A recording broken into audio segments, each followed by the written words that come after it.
জুলাই সনদ এবং এই সংস্কার প্রক্রিয়া ঐক্যমত কমিশন থেকে এর আদেশ বাস্তবায়ন পর্যন্ত আমাদের একটা জার্নি ছিল। আমরা বলেছিলাম সংস্কার, বিচার, তারপরে হলো নির্বাচন। সংস্কারের কার্যক্রম একটা প্রক্রিয়ায় গিয়েছে।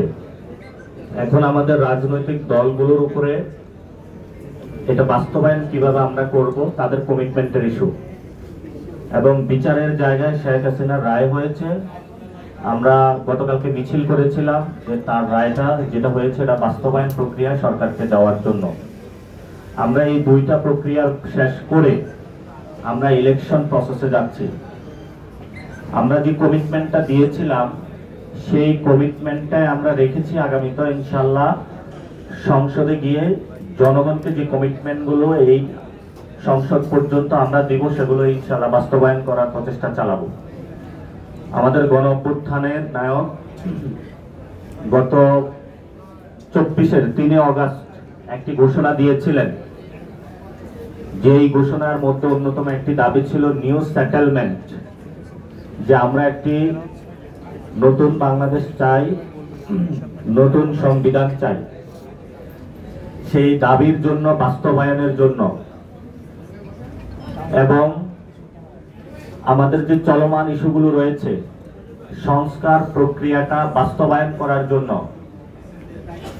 যারা লুটেরা ছিল, যারা খুন করেছিল, গুম করেছিল, তাদের বিচার নিশ্চিত করার জন্য গণ অভ্যুত্থানের যে স্পিরিট রয়েছে, যারা এটাকে ধারণ করে তাদেরকে আমরা পার্লামেন্টে পাঠানোর জন্য জাতীয় নাগরিক পার্টির গণতান্ত্রিক প্রক্রিয়ায় এই আয়োজনগুলো আমাদের শুরু হচ্ছে। এখানে একটি কথা আসে যে ২৪-এর গণ অভ্যুত্থানের কি কোনো চেতনা বিক্রি করা হচ্ছে? আমরা সেখানে সুস্পষ্ট বলতে চাই, মহান যে মুক্তিযুদ্ধ হয়েছিল সেখানে মুক্তিযুদ্ধের চেতনা ছিল সাম্য, মানবিক মর্যাদা এবং ন্যায় বিচার। এই তিনটি চেতনা থেকে মুক্তিযুদ্ধকে শুধু আওয়ামী লীগ নিজের পকেটস্থ করেছিল। ফলত চেতনা অর্থ খারাপ না, স্পিরিট জিনিসটা খারাপ না।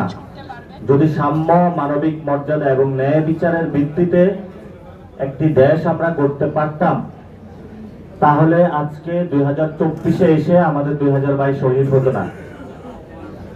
তেমনি ভাবে আমরা 24-এ যারা কুলি, মজুর, শ্রমিক, আমাদের শিক্ষার্থী ভাইরা রাজপথে এসে রক্ত দিয়েছিল, তারা একটা স্পিরিটের জন্য রক্ত দিয়েছিল। তাদের স্পিরিটটা ছিল বাংলাদেশে একটা নিউ সেটেলমেন্ট হবে, বাংলাদেশে একটা সোশ্যাল কন্ট্রাক্ট হবে, বাংলাদেশের পলিটিক্যাল কালচার যেটা রয়েছে সেটার পরিবর্তন হবে। এই অভ্যুত্থানের স্পিরিট ছিল আর কোনো ব্যক্তি বা পরিবার ব্যাংকপাত করতে পারবে না। এই অভ্যুত্থানের স্পিরিট ছিল আমরা নারীদের জন্য একটি সুন্দর সমাজ তৈরি করব। এই অভ্যুত্থানের স্পিরিট ছিল আমাদের যারা মিডিয়া সেক্টরে ভাইরা কাজ করছেন তাদের জন্য আমরা সুন্দর এনভায়রনমেন্ট সৃষ্টি করে দিব। এই গণ অভ্যুত্থানের স্পিরিট ছিল আমাদের ট্রান্সপারেন্সি এবং অ্যাকাউন্টেবিলিটি ভিত্তিক একটি ব্যুরোক্রেসি হবে।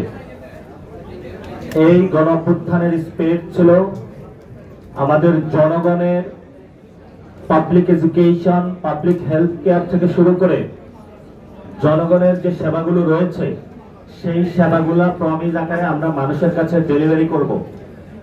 সেগুলোর জন্য যে চুক্তি বা পত্র, সেই চুক্তিনামাটা ঐক্যমত কমিশনে বানানো হয়েছিল। কিন্তু আপনারা জানেন সেই চুক্তিনামা ভবিষ্যতে যারা সংসদে যাবে তাদের হাত ধরেই কিন্তু বাস্তবায়ন হবে। ফলে তো গণ অভ্যুত্থানের যারা এই লড়াইটা করেছিল তাদের সংসদে যাওয়াটা অপরিহার্য। এবং এই জন্য আমরা যারা ভালো ক্যান্ডিডেট তাদেরকে ঘোষণা করব ভবিষ্যতে। এখন আজকে তাদের ভাইবা শুরু হবে এবং তারা শাপলাকলি মার্কা নিয়ে সংসদে যাবে।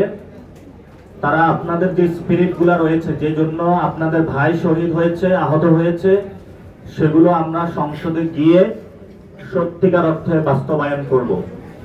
এই সংসদে একটা রিফর্ম অ্যাসেম্বলি হবে, একটি উচ্চ কক্ষ হবে। এখনো আমাদের বিচার বিভাগ স্বাধীন নয়। আমরা বিচার বিভাগ স্বাধীন করতে চাই, এটা গণ অভ্যুত্থানের চেতনা। তো যেই চেতনাগুলোর কথা বলি আমরা, সেগুলো যদি সত্যিকার অর্থে আমরা বাংলাদেশে বাস্তবায়ন করতে পারি, তাহলেই ভবিষ্যৎ যে বাংলাদেশের স্বপ্নটা আমি আপনি দেখি, সেটা আমাদের গঠন করা সম্ভব।